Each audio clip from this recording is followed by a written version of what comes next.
Diascofoot, le miroir du football de la diaspora congolaise.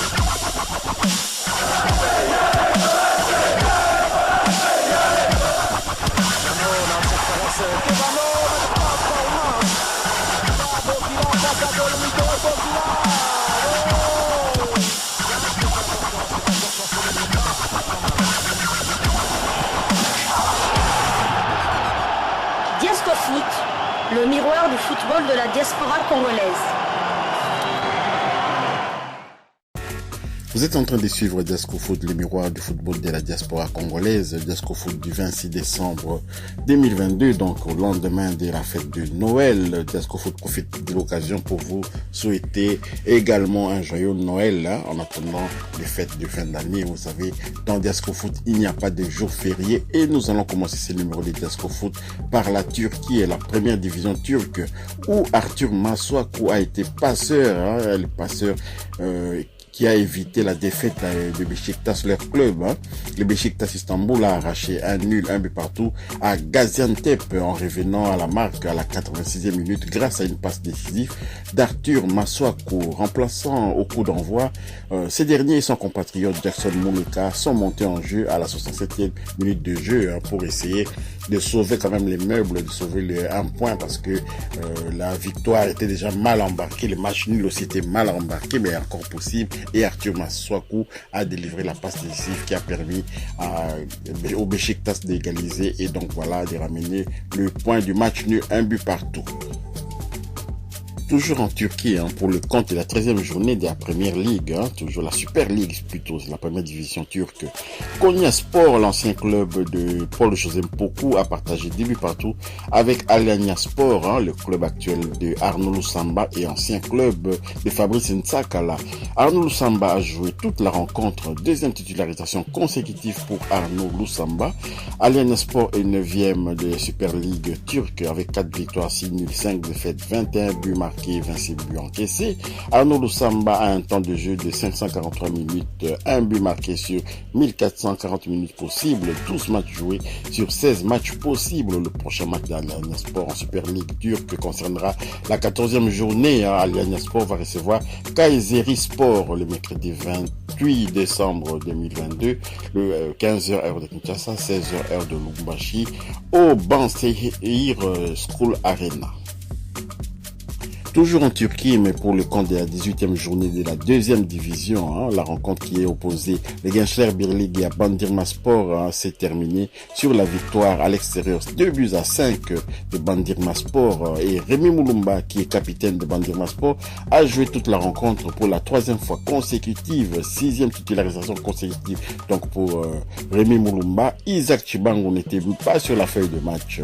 Bandırmaspor est 3e de la deuxième division avec 8 victoires, 7 nuls, 3 défaites, 27 buts marqués, 23 buts encaissés. Rémi Mulumba, un temps de jeu de 1244 minutes, une passe décisive sur 1800 minutes possibles, 16 matchs joués sur 19 matchs possibles. Le prochain match de Bandırmaspor concernera la 19e journée. Bandırmaspor va recevoir Tulsaspor le dimanche 22 janvier 2023. L'heure reste à définir. Donc le Bandırmaspor joue au stade de Eyüp Stadi. Filons à présent du côté de la Tanzanie pour une fois de plus parler des Fiston Mayele Kalala, et on se demande qu'est-ce qui pourrait empêcher Fiston Mayele Kalala d'être couronné en Afrique, le joueur de l'année, du moins sur le plan africain, parce que Fiston Mayele Kalala vole des exploits en exploits, il n'arrête pas de marquer, il n'arrête pas d'être décisif, il n'arrête pas de trôner même en tête du classement des buteurs sur la scène africaine. Donc voilà, Fiston Mayele Kalala poursuit son périple, donc les Young Africans prennent les 3 points grâce à leur victoire sur Azam FC, 2 buts contre 3. Titulaire, Fiston Mayele a marqué le 2e but des siens, il s'agit de son 14e but de la saison en championnat. Jésus Moloko Dikapel Jos Lomalisa est également dans les 11 de départ de Yanga. En revanche, Juma Shabani Wadol et Touissila Hossein ont débuté sur le banc de touche. Restons en Tanzanie pour parler mercato. On va parler du mercato de Inonga Baka Varane qui a été blindé par le Simba SC. Donc, vous savez, Enoch Inonga Baka, c'est lui qu'on appelle Varane, ancien joueur du FC Renaissance du Dream Club Motema Pembe. Et si on va même en amont, c'est un joueur qui faisait partie de l'effectif de la formation de Jogari. Et lorsque Jogari a fait fusion avec Matiti Mabe pour donner naissance au FC Renaissance du Congo, le coach Franklin Kimbongi avait récupéré certains joueurs de Jogari, notamment Inonga Baka Varane, pour en faire un taulier de cette équipe de Renaissance, en compagnie de Guy Fingi aussi, Fingi Magema, qui se retrouve aujourd'hui au sein de l'AS Vita Club. Donc voilà, deux joueurs issus de Jogari. Cela démontre quand même que l'EPF Kin a quand même fourni beaucoup de joueurs, même au Léopard de la RDC. Donc les défenseurs centrales international congolais Enoch Inonga Baka alias Varane a prolongé son contrat avec le club tanzanien de Simba Sports Club. Le joueur de 29 ans arrive en Tanzanie qui était arrivé en Tanzanie lors de l'été 2021, va y évoluer jusqu'en 2025. La direction du club annonce la nouvelle dimanche le 25 décembre dernier, via les réseaux sociaux bien entendu. Avec les rouges et blancs, les léopards disputera la phase de groupe de la Ligue des Champions aux côtés du Raja de Casablanca, du Oroya de Conakry, ainsi que des Ougandais des Vipers Sporting Club, tombeur du tout-puissant Mazembe Anglebert. Et en championnat, Simba SC se classe deuxième derrière Young Africans, à une bonne longueur de cette formation donc des Young Africans. Félicitations donc à Inonga Baka Varane qui va toucher un salaire quand même consistant. Il y a une révalorisation salariale pour Inonga Baka Varane. C'est toujours une très bonne chose pour un joueur d'être serein dans sa tête au moment d'entrer sur les terrains, au moment de faire son boulot.